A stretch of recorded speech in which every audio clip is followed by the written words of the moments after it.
नमस्कार दोस्तों, स्वागत है आप सभी का चिराग क्लासेस के ऑनलाइन यूट्यूब चैनल के ऊपर। तो फ्रेंड्स, कैसे हो आप लोग? आशा करता हूं आप सब बढ़िया होंगे। तो फ्रेंड्स, आज का वीडियो आप सभी कैंडिडेट के लिए बहुत ज्यादा इंपॉर्टेंट रहने वाला है। इस वीडियो के अंदर हम बात करने वाले हैं एसएससी कांस्टेबल जीडी भर्ती 2025 के बारे में। आपका मेडिकल कैसे होता है, किन किन चीजों का आपको ध्यान में रखना होता है, सारा कुछ मैं बताऊंगा आपको इस वीडियो के अंदर। इसके साथ जो आपका मेडिकल है वो किस डेट को कंडक्ट करवाया जाएगा, वो सारी जानकारी मैं आपको इस वीडियो के अंदर देने वाला हूं। तो आपको क्या करना है, वीडियो को लाइक और चैनल को सब्सक्राइब कर लेना है ताकि भर्ती संबंधित नई जानकारी आपको सबसे पहले मिल सके। तो चलिए फ्रेंड्स, शुरू करते हैं। और यहां पर हम बात कर लेते हैं किस प्रकार आपका एसएससी कांस्टेबल जीडी भर्ती 2025 का मेडिकल होने वाला है, किन किन चीजों का आपको ध्यान में रखना है, कौन कौन से बॉडी पार्ट्स आपके किस प्रकार चेक किए जाएंगे, वो ऑल ओवर जानकारी मैं आपको इस वीडियो के अंदर देने वाला हूं। ठीक है, तो आप सभी को वीडियो को लाइक और चैनल को सब्सक्राइब कर देना है। देखिए फ्रेंड्स, मैंने भी 2018 की वैकेंसी के अंदर अपना सिलेक्शन लिया था, ठीक है, और मेरा भी मेडिकल हुआ था। ठीक है, तो मेरे को पता है कि किस प्रकार मेडिकल होता है, किन किन चीजों का ध्यान में रखना होता है। ठीक है, तो आपको क्या करना है, जो भी मैं बातें बता रहा हूं उनको यहां पर ध्यान से सुनना है और उनको फॉलो भी करना है। तो यहां पर देखिए, अभी इस वीडियो के अंदर हम इन टॉपिक के बारे में बात करेंगे। सबसे पहले यहां पर eye test, nose test, teeth test, इसके बाद में ऑपरेशन है सर्जरी के बारे में बात करेंगे, टेटो के बारे में बात करेंगे, जिन्होंने टेटो बनवा रखा है। इसके बाद में स्वेटी पाम्स है, मतलब जिनके हाथों में पसीना आता है। इसके बाद में केरी एंगल की जिनको प्रॉब्लम है उनके बारे में भी बात करेंगे। फ्लैट फुट है, नोकनी है, ईयर टेस्ट है। इसके बाद में आपका जो ड्रॉपिंग शोल्डर है, मतलब एक कंधा ऊपर और एक कंधा नीचे होता है, उसके बारे में भी बात करेंगे। चेस्ट कैसे आपका चेक किया जाता है, चेस्ट मतलब चेस्ट तो वापस नहीं नापा जाएगा, लेकिन यहां पर आपका चेस्ट का साइज वगैरह ऊपर नीचे है या नहीं है, ये चीजें देखी जाती है। इसके बाद में 6 फिंगर टेस्ट है, जिनके 6 अंगुलियां है। इसके बाद में वेरिकोज वेन्स है, हर्निया टेस्ट है, प्राइवेट पार्ट कैसे चेक किया जाता है, जिसमें काफी ज्यादा कैंडिडेट यहां पर फंस जाते हैं। ठीक है, स्किन प्रॉब्लम जिनको भी है उसके बारे में भी बात करेंगे। जिनके जलने का निशान है, जिनकी त्वचा जली हुई है, ऑपरेशन मार्क है, उनके बारे में बात करेंगे। बीपी किस प्रकार मापी जाती है, एक्सरे किस प्रकार मापा जाता है। ठीक है, एक्सरे टेस्ट के बारे में बात करेंगे, ब्लड और यूरिन टेस्ट के भी बारे में बात करेंगे। तो इन सभी टॉपिक के बारे में बात करते हैं और यहां पर बहुत सारी मैं बातें बताऊंगा जो आपके लिए जानना काफी ज्यादा जरूरी हो जाता है। सबसे पहले एक चीज ध्यान में रखना, जो आपका जीडी का मेडिकल है, वो एसएससी जीडी का जो मेडिकल है, ठीक है, वो आर्मी की तुलना में इतना हार्ड नहीं होता है। मतलब आर्मी का मेडिकल हार्ड होता है, लेकिन एसएससी जीडी का इतना हार्ड नहीं होता है। इसमें आपका नॉर्मल तरीके से शरीर चेक किया जाता है। ठीक है, इसके बाद में यहां पर मेडिकल में जाने से पहले कुछ चीजें हैं जो आपको ध्यान में रखना है। देखिए फ्रेंड्स, आपका टारगेट ये है कि आप फौजी बनने जा रहे हैं, तो वहां पर फौजी बनने जा रहे हैं तो फौजी की तरह दिखना भी चाहिए। ठीक है, फौजी क्या होता है, आप देखोगे तो उसका हेयर कट अच्छा होगा, ठीक है, बाल छोटे छोटे होंगे, बॉडी स्टाइल कॉन्फिडेंट रहेगा। ठीक है, इसके बाद में यहां पर और भी जैसी चीजें, अपने शरीर एकदम साफ सुथरा रहेगा, पूरा डिसिप्लिन में रहेगा। तो ये सारी फौजी बनने के गुण होते हैं। ठीक है, तो ये चीजें ध्यान में रखना है कि शरीर की अच्छे से सफाई करके जाए, मेडिकल में पूरी तरह कॉन्फिडेंट रहना है, हेयर कट अच्छा होना चाहिए। यहां पर जैसा आप देख सकते हैं, प्राइवेट पार्ट की सफाई अच्छे से होना चाहिए। ठीक है, ध्यान में रखें, अगर शरीर में कोई भी प्रॉब्लम है, ठीक है, तो कई बार होता क्या है कि अगर आप फुल कॉन्फिडेंट रहते हैं तो अगले वाले मेडिकल ऑफिसर को वो चीजें समझ में नहीं आती है, वो पकड़ा नहीं जाता है। तो ये चीजें भी आपको ध्यान में रखना है, फुल कॉन्फिडेंट रहना है, अपनी जो भी कमी है उनको दिखाना नहीं है। ठीक है, ये ध्यान रखिएगा।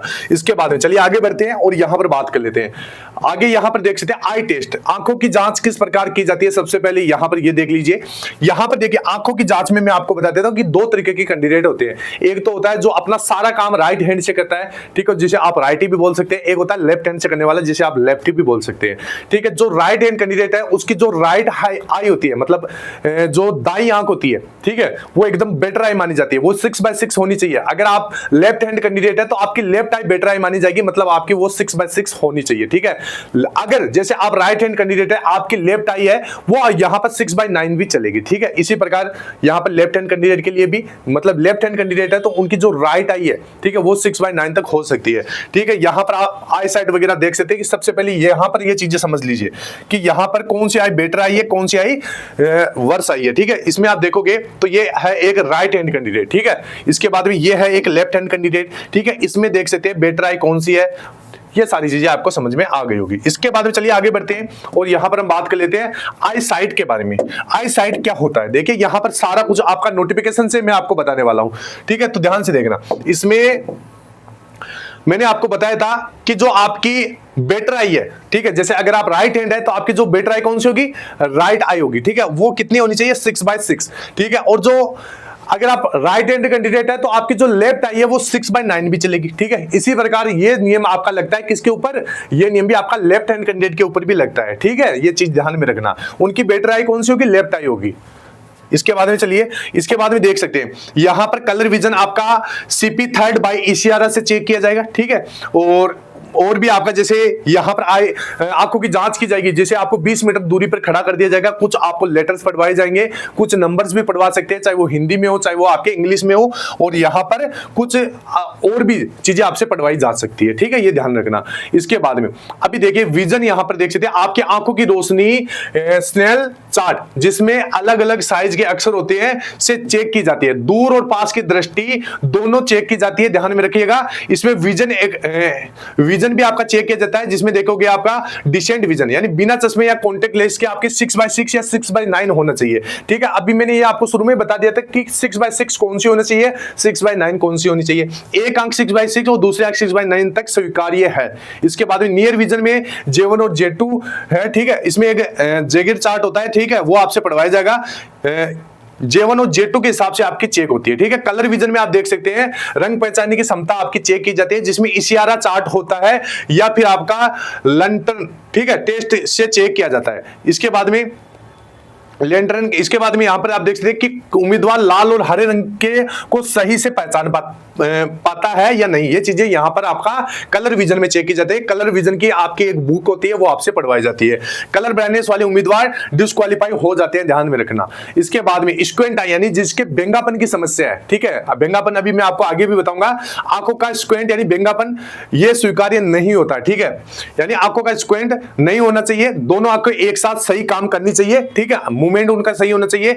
अदर आई कंडीशन कैसी होनी चाहिए, तो यहां पर देख सकते हैं नाइट ब्लाइंडनेस, ठीक है, रतौंधी है, और भी जैसे ये प्रॉब्लम आपकी, जैसी आपकी कोई भी बीमारी नहीं होनी चाहिए। लेसिक या किसी भी तरह की करेक्टिव सर्जरी का मेडिकल बोर्ड के अनुसार स्टेटस चेक किया जाता है, ठीक है। वैसे लेजर आपका स्वीकार्य नहीं होता है, अगर पहचान में आ जाता है तो आपको रिजेक्ट कर सकते हैं, अगर पहचान में नहीं आता है तो काम बन जाएगा, ठीक है। महत्वपूर्ण बात, एसएससी जीडी के लिए यहाँ पे स्पेक्टल यानी जो चश्मे होते हैं, चश्मा लगाने की अनुमति नहीं होती है। विजन बिना चश्मे का सही होना चाहिए। अगर आपकी आंखों की रोशनी 6/9 से खराब है तो मेडिकल में रिजेक्ट होने की संभावना रहती है। लेकिन यहां पर मैंने आपको बताया था वीडियो के शुरू के अंदर कि जो राइट आई है वो 6/6 और लेफ्ट आई है 6/9 तक चलेगी, ठीक है। किस कैंडिडेट के लिए, राइट हैंड कैंडिडेट के लिए। अगर लेफ्ट हैंड कैंडिडेट है तो वो मैंने आपको शुरू में बता दिया, ध्यान से देख लीजिएगा। आई सर्जरी आपकी अलाउ नहीं है, ध्यान में रखिएगा। स्क्वेंट आई है, रतौंधी है, बेंगापन है, ये स्वीकार्य नहीं है, मतलब ये नहीं चलेगा, ये देख सकते हैं इस प्रकार का होता है। इसके बाद में कलर विजन, अगर आप ये जो चीजें हैं अगर आप ध्यान से उनको पढ़ सकते हैं तो आपके कलर विजन की प्रॉब्लम नहीं है। आप कमेंट बॉक्स में जरूर कमेंट करके ये चीजें बताना, ठीक है। इसके बाद में जिसको यहाँ पर जो डीएनएस होता है, ठीक है, डीएनएस का जिस भी कैंडिडेट को प्रॉब्लम है तो ध्यान रखना डीएनएस आपका अलाउड नहीं है। डीएनएस की एक सर्जरी होती है जो पहले ही होती है, ठीक है, उसका एक टाइम पीरियड होता है। अभी जैसे आपको रीमेडिकल दे दे, ठीक है, तो वहां पर आपके सर्जरी कराओगे तो उसमें आपका अलाउ नहीं हो पाएगा, ठीक है, क्योंकि उसका एक टाइम पीरियड होना चाहिए। तो ये देख सकते हैं। इसके बाद में यहां पर देख सकते हैं नोज टेस्ट, मेडिकल में आपका जो नाक है इस प्रकार चेक किया जाता है। यहां पर आप देख सकते हैं नेजल पोलिपेक्टोमी नाम का मास बढ़ना, ठीक है, एक जो डीएनएस में ये प्रॉब्लम होती है, ठीक है। इसमें देखिए इसके अंदर आपको टेम्परेरी रिजेक्शन देते हैं या अनफिट भी किया जा सकता है। वैसे मैंने बताया था कि एसएससी जीडी का मेडिकल इंडियन आर्मी की तुलना में इजी होता है। अगर ना कि हड्डी हल्की टेढ़ी है या मेडिकल ऑफिसर के ऊपर ये डिपेंड करता है कि वह आपको फिट भी कर सकता है, ठीक है, ये मैंने बता दिया। इसके बाद में आगे देखिए डीएनएस सर्जरी। डीएनएस सर्जरी के बाद एसएससी जीडी में मेडिकल फिट कर देते हैं। सर्जरी 1 से 2 घंटे का समय लगता है, रिकवर होने में 3 से 4 सप्ताह लगते हैं, ठीक है। लेकिन जैसा मैंने बताया था कि आपका वो टाइम पीरियड, मतलब जो कोई भी सर्जरी है वो अभी मैं आपको आगे बताऊंगा कि कितना टाइम पीरियड के दौरान होनी चाहिए, ठीक है। इसके बाद में आगे देखिए डीएनएस अलाउ नहीं है, ठीक है। डीएनएस का मतलब होता है नाक की हड्डी का टेढ़ा होना, ये होता है। इसके बाद में दांतों की जांच कैसी होती है, देखिए दांत है एकदम सबसे पहले क्लीन होना चाहिए। आपका जब भी मेडिकल हो दांतों की सफाई करवा के जाइए, दांत और कान की, ठीक है। इसके बाद में यहां पर देखिए एसएससी जीडी में दांतों का टेस्ट कैसे होता है। सबसे पहले कुल दांतों की गिनती होती है, ठीक है, आपके कितने दांत है। मेडिकल ऑफिसर आपके दांतों की संख्या गिनते हैं। एक स्वस्थ व्यक्ति के सामान्यतः 32 दांत होते हैं, ठीक है। एसएससी जीडी में कम से कम 14 दांत सही हो और कार्यशील हो, यह होना चाहिए, ठीक है। इसके बाद सामने के दांत चबाने और काटने के लिए कम से कम 4 ऊपर और और 4 नीचे के सही होने चाहिए और आपस में टच भी होने चाहिए, ठीक है। यानी आगे के दांत टूटे हुए या खराब नहीं होने चाहिए। दांतों की स्थिति, बहुत ज्यादा केविटी, पायरिया, सड़न, मसूड़ों की बीमारी या बदबूदार सांस होने पर यह अयोग्य घोषित किया जा सकता है, ठीक है। नकली दांत है तो वो यहां पर स्वीकार्य नहीं होगा। अभी जैसे कई कैंडिडेट यहां पर क्या होता है, दांतों में कीड़ा होता है तो यहां पर उसका फिक्स इन्फ्लाटेशन होता है, वो आप करवा के जाइए, ठीक है। दांतों अगर सड़न हो रखी है तो उस सड़न को निकाल के वहां पर आप आराम से दांत भरवा सकते हैं, ठीक है। ये चीजें ध्यान में रखना। इसके बाद में अक्कल दांत ये हो गया, ठीक है। विजडम टीथ होता है का कोई विशेष रोल नहीं होता है, अगर यह निकाले गए हैं तो निकाले गए है या सही नहीं है तो भी कोई दिक्कत नहीं होगी, जिसको आप अक्कल दांत भी बोलते हो, ठीक है। जबड़े की जांच, ऊपरी और निचले दांत आपस में सही बैठते हो, ये ध्यान रखना। बहुत ज्यादा टेढ़े मेढ़े दांत या दांतों की असमानता समस्या बन सकती है, ठीक है। मतलब ऊपर नीचे के दांत आराम से टच होने चाहिए, आपको खाना खाने में कोई दिक्कत नहीं होनी चाहिए। अगर इस प्रकार का है तो आप पास है, ठीक है। क्वालिफिकेशन स्टैंडर्ड आप देख सकते हैं, कम से कम 14 आपके डेंटल पॉइंट होने चाहिए। इनमें से 4 सामने के ऊपर, 4 सामने के ऊपर और 4 सामने के नीचे। दांतों की स्थिति और मसूड़े अच्छे होने चाहिए। सरल भाषा में आप समझ लीजिए, अगर आपके पास कम से कम 14 अच्छे दांत है, आगे के 8 दांत ऊपर नीचे मिलाकर, ठीक है, सही है, और मसूड़े मुंह है, स्वस्थ है, तो आप एसएससी जीडी के मेडिकल में डेंटल टेस्ट पास कर सकते हैं। ये देख सकते हैं, ये आपके दांत है, तो इसमें बोला है टोटल पॉइंट 22 होते हैं, आपको 14 ही पास करना है, ठीक है। लेकिन ध्यान रखिए, आगे के बहुत ज्यादा ध्यान से चेक करते हैं तो टच भी होने चाहिए। इसके बाद में टीथ टेस्ट और भी देख सकते हैं। मेडिकल में जाने से पहले तारों को हटवा ले। जिस भी कैंडिडेट ने अगर ये तार बंधवा रखे हैं तो ये हटवा के जाना है। गैप अगर इतना है कोई दिक्कत नहीं होगी, ठीक है। इसके बाद में दांतों में फासला है, कोई दिक्कत नहीं है, ठीक है। पायरिया की समस्या है तो यहां पर प्रॉब्लम हो सकती है, इसको सही करवा के जाए। टीथ टेस्ट, जिन कैंडिडेट के नकली दांत है वह फिक्स इम्प्लांटेशन करवा कर ही जाए, इस प्रकार देख सकते हैं, ठीक है, ध्यान रखिएगा। इसके बाद में टीथ टेस्ट, अगर दांतों में कीड़ा लगा है और प्रॉपर केपिंग करवा कर, अगर कीड़ा लगा हुआ है तो प्रॉपर जो केपिंग होती है, ठीक है, जैसे ये कीड़ा होता है, ठीक है, यहां पर इसको सफाई करवा ले, इसको अच्छे से भरवा कर आपको जाना है, नहीं तो आपको टेम्पररी रिजेक्शन दे दिया जाएगा। इसके बाद में अगर दांतों में हल्का गैप है या हल्के टेढ़े मेढ़े तो आपको मेडिकल में फिट कर दिया जाता है, बस आपका 14 डेंटल पॉइंट कंप्लीट होना चाहिए, ठीक है। इसके बाद में ऑपरेशन और सर्जरी, ऑपरेशन और सर्जरी वाले कैंडिडेट को अलाउ किया जाता है, लेकिन यह डिपेंड करता है कि आपका बॉडी का किस पार्ट का ऑपरेशन सर्जरी मेडिकल से कितने दिन पहले हुआ है, ठीक है, ये ध्यान में रखना। इसके बाद यहां पर आपको दे रखा है जैसे कि ऑपरेशन और सर्जरी का, यहां पर मैं आपको, ये तो आपने देख लिया ऑफिशियल नोटिफिकेशन के अंदर है, इसके अंदर आप देख सकते हैं मैंने हिंदी में भी बना रखा है। ऑपरेशन के बाद कब मेडिकल में फिट माने जाएंगे, अगर किसी उम्मीदवार का मेडिकल टेस्ट से पहले ऑपरेशन हुआ है तो उसे ऑपरेशन के बाद एक निश्चित समय पूरा करना चाहिए, तभी उसे मेडिकल में फिट माना जाएगा, ठीक है। शर्तें आप देख सकते हैं, अगर बॉडी सरफेस यानी स्वेलिंग है या डीएनएस है यानी नाक की हड्डी टेढ़ी है या टोंसिल है, ठीक है, टोंसिल निकालना है या नेजल पोलोपी है, हटाना है, ठीक है, जैसे आप पोलिपेक्टोमी भी बोलते हैं, कम से कम 1 महीना पुराना होना चाहिए, ठीक है, ये आप देख लीजिए। हाइड्रोसिल का ऑपरेशन कम से कम 3 महीने पूरे होने चाहिए। कान की जो टाइपनोप्लास्टी है सर्जरी होती है, कम से कम 4 महीने पूरी होने चाहिए। पेट की जो पेल्विक सर्जरी होती है जैसे हर्निया, वेरिकोसेल है, फिस्टुला है आदि, कम से कम 6 महीने पूरे होने चाहिए। इसके बाद ऊपर बनाए गए समय की गिनती सिर्फ मेडिकल के दिन तक होगी, उसके बाद का समय मान्य नहीं होगा, ध्यान से देख लीजिए। अगर कोई उम्मीदवार डीएमई और आर्मी के बीच में ऑपरेशन करवाता तो उसे फिट नहीं माना जाएगा और वह अनफिट घोषित कर दिया जाएगा। इसके बाद सीधी सरल भाषा में आप समझिए, अगर आपने कोई सर्जरी करवाई है तो मेडिकल टेस्ट से पहले उतना समय बीतना चाहिए जितना ऊपर लिखा हुआ है, ठीक है। अगर वह समय पूरा नहीं हुआ तो आपको अनफिट कर देंगे। डीएमई और आर्मी के बीच में कोई नया ऑपरेशन करवाना सीधे अनफिट माना जाएगा, ठीक है। इसके बाद में अगर हाथों में पसीना आता है तो यह एक मेडिकल समस्या होती है, इसे हाइपर हाइड्रोसिस कहते हैं, ठीक है, इसमें भी आपको अलाउ नहीं किया जाता है, ध्यान से देख लीजिए।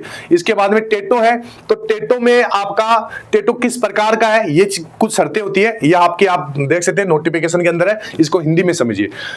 कंटेंट यानी टेटू का मतलब होता है नक्शा, ठीक है। अगर टेटू धार्मिक यानी धार्मिक प्रतीक जैसे ओम, त्रिशूल, क्रॉस आदि का नाम है तो वह मान्य होगा, ठीक है।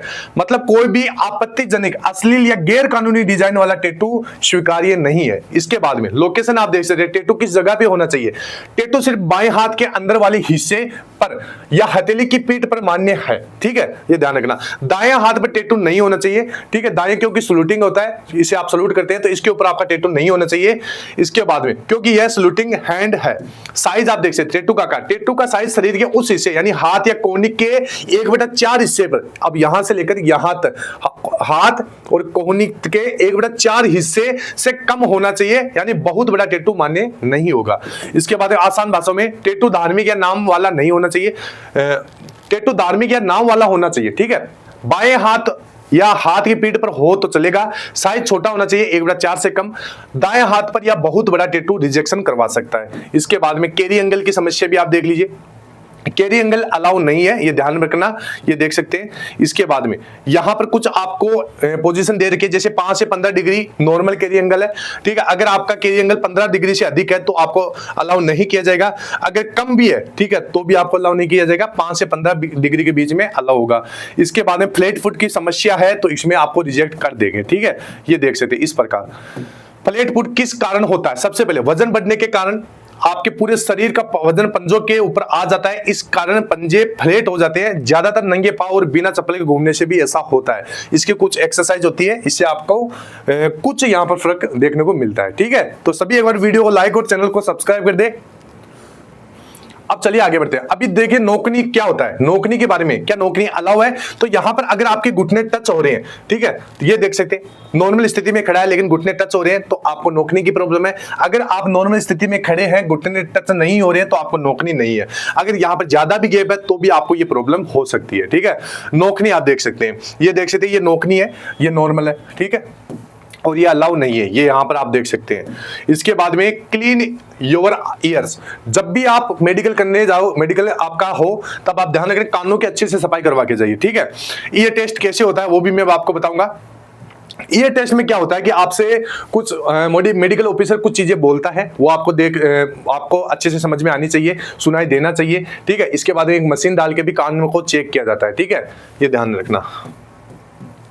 नोकनी की एक्सरसाइज वगैरह भी यहां पर आप देख सकते हैं, ये नोकनी की एक्सरसाइज होती है, बटरफ्लाई होती है, ठीक है, गैप यहां पर आप रख सकते हैं इस प्रकार। ड्रॉपिंग शोल्डर, इसमें टेम्परेरी इंजेक्शन दिया जाता है लेकिन एसएससी-जीडी का मेडिकल आर्मी की तुलना में सरल होता है, तो यह आपके मेडिकल ऑफिसर के ऊपर डिपेंड करता है कि वह आपको फिट भी कर सकता है। ड्रॉपिंग शोल्डर क्या होता है? एक शोल्डर ऊपर एक शोल्डर नीचे, ठीक है।